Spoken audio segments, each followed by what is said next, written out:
Bismillahirrahmanirrahim. Assalamualaikum warahmatullahi taala wabarakatuh. Salam sejahtera, salam perpaduan dan selamat Hari Raya Aidilfitri. Tuan-tuan dan puan-puan, hari ini kita dikejutkan dengan satu bukti skandal rasuah, skandal penyalahgunaan kuasa, skandal pecah amanah dan skandal conflict of interest melibatkan Lim Guan Eng dan bekas peguam negara iaitu Tommy Thomas.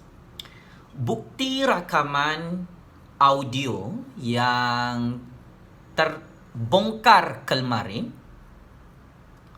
telah mula dilaporkan kepada pihak Suruhanjaya Pencegahan Rasuah Malaysia hari ini oleh beberapa pihak kumpulan dalam kerajaan Malaysia. Bagaimana dalam rakaman audio tersebut,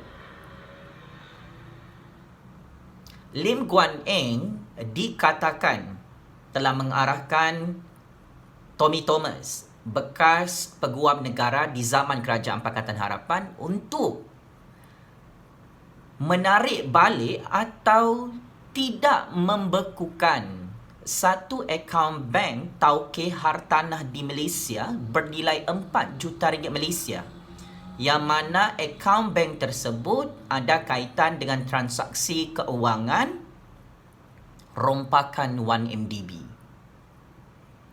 Maka ini adalah satu cabaran yang cukup besar kepada Lim Kit Siang, Lim Guan Eng, yang seringkali mahu bercakap tentang bebas rasuah, tentang anti korupsi, tentang tidak perlu merompak, tidak perlu ada penyalahgunaan kuasa, tidak perlu ada pecah amanah. Sedangkan Lim Guan Eng, bekas Menteri Keuangan dan mempunyai hubungan yang rapat dengan Tommy Thomas sejak sebelum Pakatan Harapan lagi menjadi kerajaan di Putrajaya.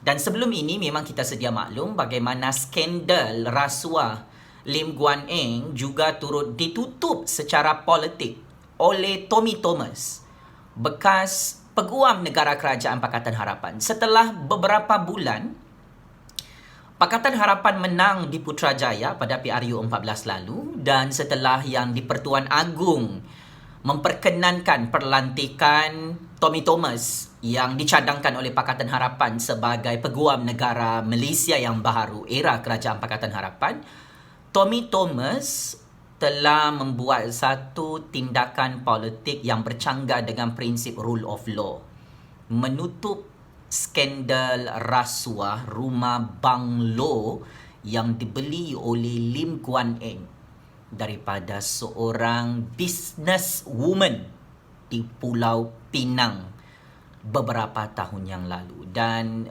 pembelian rumah banglo itu adalah di bawah paras harga pasaran hartanah yang ada kaitan dengan konsesi-konsesi projek melibatkan kroni Lim Guan Eng di Pulau Pinang.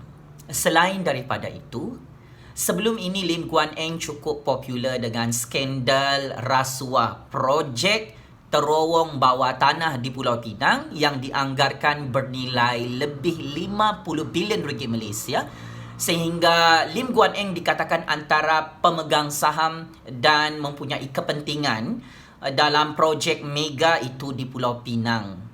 Dan skandal rasuah itu telah terbongkar pelbagai bukti dan dokumen yang mana kroni-kroni Lim Guan Eng dan DAP dalam kerajaan Pulau Pinang telah dikaitkan dengan skandal penyalahgunaan dana keuangan untuk tujuan kajian penyelidikan projek terowong bawah tanah melebihi 350 juta ringgit Malaysia.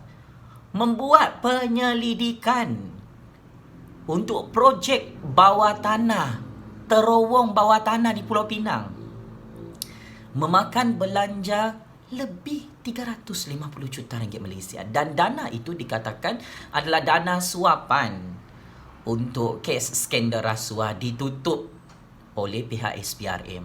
Malah apa yang paling mengejutkan, nilai projek terowong bawah tanah itu melibatkan syarikat-syarikat kroni Lim Guan Eng dan parti DAP, yang mana pada anggaran awalnya hanyalah bernilai lebih 6 bilion ringgit sahaja. Tetapi kos projek skandal rasuah dalam projek terowong bawah tanah di Pulau Pinang itu menelan perbelanjaan 50 bilion ringgit Malaysia. Siapa kata pejuang anti rasuah, pejuang anti korupsi, pejuang anti penyalahgunaan kuasa, pejuang yang melawan sistem ekonomi kronisme, korupsi yang selalu dikepalai oleh Lim Kit Siang, Lim Guan Eng dan DAP. Anda fikir mereka adalah parti yang paling suci? Ahli politik yang tidak akan melakukan rasuah, yang tidak ada kroni mereka?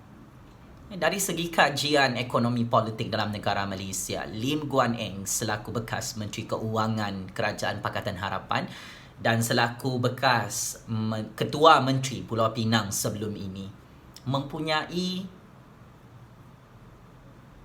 circle syarikat-syarikat kroni yang cukup sinonim dengan modus operandi corruption. Maka sebagai kesimpulan, saya kira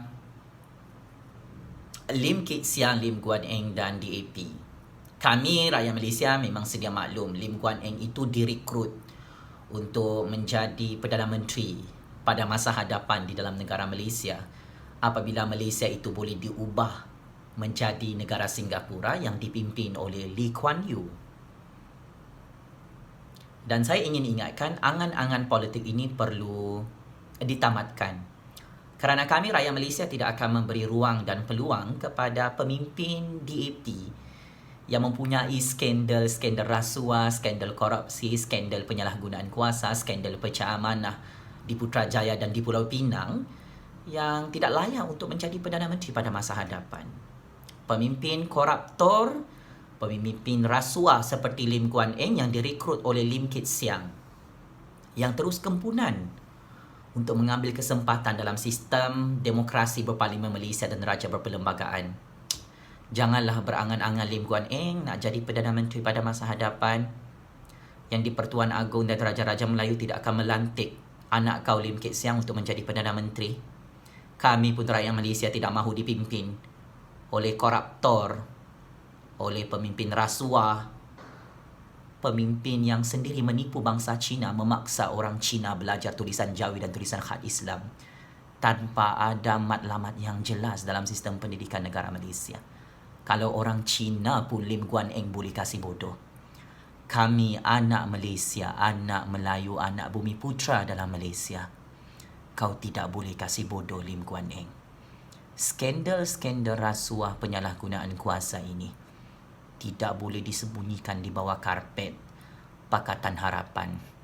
Dan ini akan menjadi bom jangka membangkitkan kemarahan dan kebencian rakyat kepada pemimpin-pemimpin Pakatan Harapan seperti Lim Guan Eng, Lim Kit Siang yang mahu menjadi champion melawan rasuah, sedangkan mereka juga adalah pemimpin rasuah setelah mereka menjadi kerajaan di Pulau Pinang dan kerajaan di Putrajaya sebelum ini. Checkmate and kantoi Lim Guan Eng bersama Tommy Thomas bersama Pakatan Harapan. Enough is enough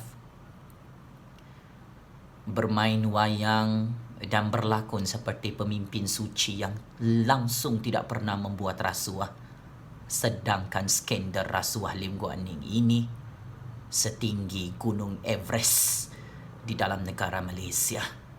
Game is over. Lim Guan Eng dan kroni-kroni Lim Guan Eng dalam parti DAP. Kami rakyat Malaysia mengetahui rahsia percaturan politik Lim Guan Eng, Lim Kit Siang dan DAP. Oh, patutlah tidak suka dengan Tun Dr. Mahathir, tidak suka dengan Anwar Ibrahim, tidak suka dengan pemimpin Melayu seperti Tan Sri Muhyiddin Yassin, seperti Datuk Seri Najib Tun Razak, seperti Datuk Seri Hadi Awang, seperti Datuk Seri Azmin Ali. Rupa-rupanya Lim Guan Eng ada cita-cita mahu menjadi Perdana Menteri pada masa hadapan untuk mengubah Malaysia ini seperti negara Singapura yang dipimpin oleh Perdana Menteri yang paling lama bernama Lee Kuan Yew. Perkara ini tidak akan berlaku, Lim Guan Eng. kau boleh jadi kaya raya kerana modus operandi rasuah dalam parti DAP. Kami tidak akan berduduk diam sebagai generasi baharu di dalam negara Malaysia untuk mengekalkan kedaulatan Raja-Raja Melayu, kedaulatan institusi yang di-Pertuan Agong dan kemerdekaan dan kedaulatan negara Persekutuan Malaysia ini seperti termaktub dalam Perlembagaan Persekutuan Malaysia. Tolong berhenti berangan-angan menjadi Perdana Menteri Lim Guan Eng. Tolong cermin diri sendiri. Skandal rasuah kau dan parti DAP. Kami sebagai penganalisis politik bebas mengetahui fakta dan bukti ini. Checkmate sekali lagi. Terima kasih. Jumpa lagi.